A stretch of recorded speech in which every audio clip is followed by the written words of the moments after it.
Nous avons à la rentrée scolaire un financement plus fort sur les produits bio et locaux.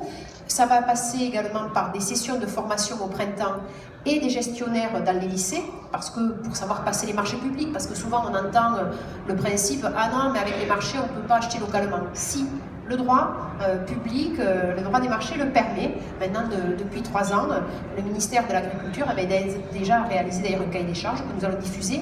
Et nous allons également former nos personnels dans les cantines, parce que ça veut dire que cuisiner plus de produits frais, plus de produits de saison, ça demande de réapprendre des techniques qui parfois semblent naturelles, mais qui ne le sont plus devenues depuis quelques années. L'agriculture de montagne est quelque chose qui me tient vraiment à cœur, parce que j'aime la montagne, donc j'ai été obligée d'aimer l'agriculture, parce que sans l'agriculture, de toute façon, il n'y a plus de montagne. Et donc, j'ai essayé d'expliquer ça à Stéphane Travers, à la buvette des députés, et je lui ai dit, mais il faut venir à la transhumance. Je savais qu'il y avait une transhumance que David allait faire pendant une semaine, et je me suis dit, mais c'est l'occasion rêvée de comprendre ce que c'est qu'une vache, ce que c'est que le marché derrière une vache, ce que c'est que le métier d'agriculteur, etc. Et bon, je me suis dit, non mais là, tu rêves, ma pauvre fille, il ne viendra jamais. Ce qui était normal, hein, ils ont des agendas pas possibles, et puis de toute façon, il n'avait pas le physique, il n'aurait pas pu suivre. Donc, je lui ai dit, non mais c'est dur, c'est même moi, j'ai du mal. Donc je me suis dit, bon bah, enfin je lui ai dit, je vais vous filmer 2 jours de transhumance où moi je vais y être, et puis je vais vous le faire passer. Donc voilà, c'est une députée au cul des vaches.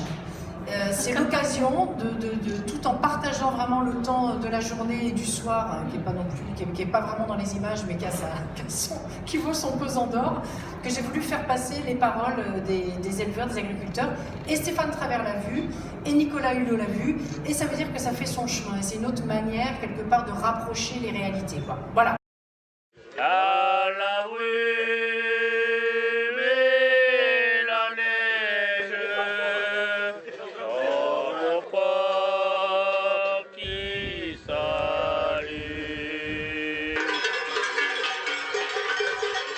On a pris 300 mètres de retard déjà.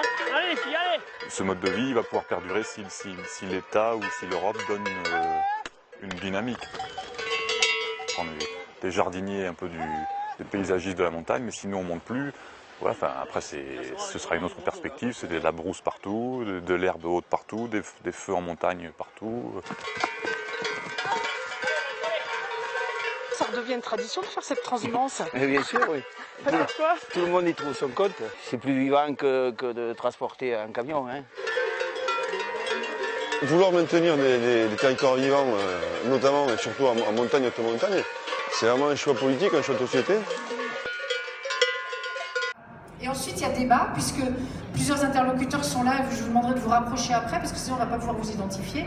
Et c'est vraiment pour qu'il y ait un débat sans peur et sans jugement, avec toutes les questions possibles. Donc, je suis Cédric Cabane, je dirige la société Agronutrition qui produit des oligo-éléments pour les plantes et qui développe des alternatives en s'appuyant sur les micro-organismes, donc sur la richesse que contiennent les 15 cm qu'on a sous nos pieds, pour remplacer une partie de la fertilisation et de l'utilisation d'intrants chimiques de synthèse en agriculture. Mais je regrette à celui à qui je l'ai vendu parce que c'est le plus mauvais outil qui existe, il faut arrêter. Donc on est parti là-dedans, moi j'étais un peu sceptique au début, parce que quand on a été habitué à faire ça, bon voilà, donc aujourd'hui on fait travailler les couverts végétaux, on fait travailler les vers de terre.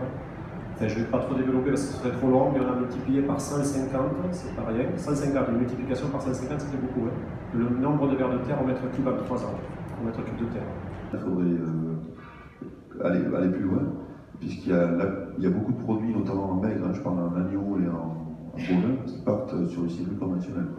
Donc c'est bien, on se dit en surface, on a beaucoup de surface en bio, mais voilà, il faut continuer. Oui, ben voilà, ce que je disais tout à l'heure sur la grande cause alimentaire, c'est qu'il y a bien sûr la production, mais il y a aussi l'organisation des filières. Parce qu'une fois qu'on a le produit, il faut voir comment on l'amène jusqu'à l'assiette à proximité.